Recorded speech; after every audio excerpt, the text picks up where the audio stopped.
Yeah, I'm Rick Liebling, and I'm the Creative Culturalist at Y&R. And we're going to be talking about culture today. If you got questions, throw them out. As we go, we can make it a discussion. That's fine. I'll start by answering your first question. What is a creative culturalist?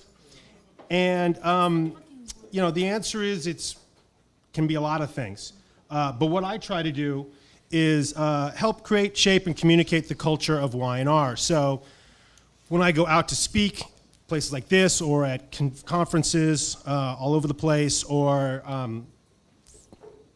thought pieces that I write, content that I put out on my blog or on Y&R sites, things like that, I'm trying to let everybody know how we're thinking at Y&R and the types of things that we're working on.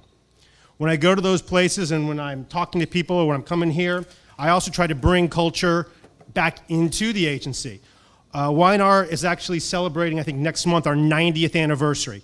So we've been around a long time, and we've been making what are considered traditional advertising, content for a long time, right? So 30-second spots, print, out-of-home, things like that. So I'm trying to see what else is going on out there and bring that in and share that with the people in planning and creatives and accounts and everywhere else.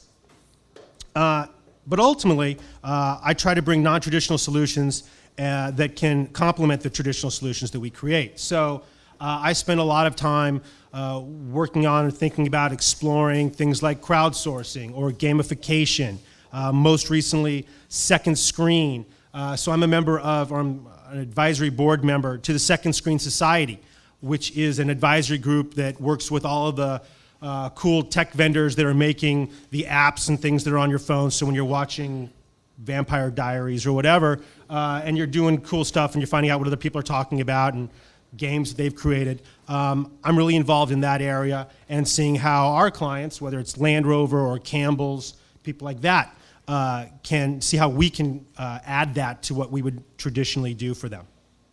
So every day is a little different for me at Y&R. There's not really a set schedule. I sit in the creative department, but I'm not a traditional copy or art person. Every day there's a different client group that's coming to me saying, "Hey, Rick, V8's really interested in social media and they want to know what they should do," or Land Rover wants to get more involved with crowdsourcing ideas, whatever it may be. So every day I know there's going to be something new, a new challenge for me to take on, which keeps it exciting. So how do you get a job like mine? Well, I don't have a traditional, as I said, I don't have a traditional advertising background. I haven't been at ad agencies for the last 15 years. I did a lot in public relations, and then from there I started getting involved with social media and digital, mobile, things like that. And then 4 or 5 years ago, I really started looking at culture and brands. And how brands were playing well or sometimes not so well in culture. This is a book written by Grant McCracken. Show of hands, anyone know Grant McCracken? Read any of his stuff? Okay, you definitely should. He is a super smart guy. He's a cultural anthropologist, and Chief Culture Officer is a book he wrote. We'll talk about it a little bit more later on. But long story short, he believes brands should have a Chief Culture Officer who's looking for opportunities and also keeping an eye out for challenges that they may be facing.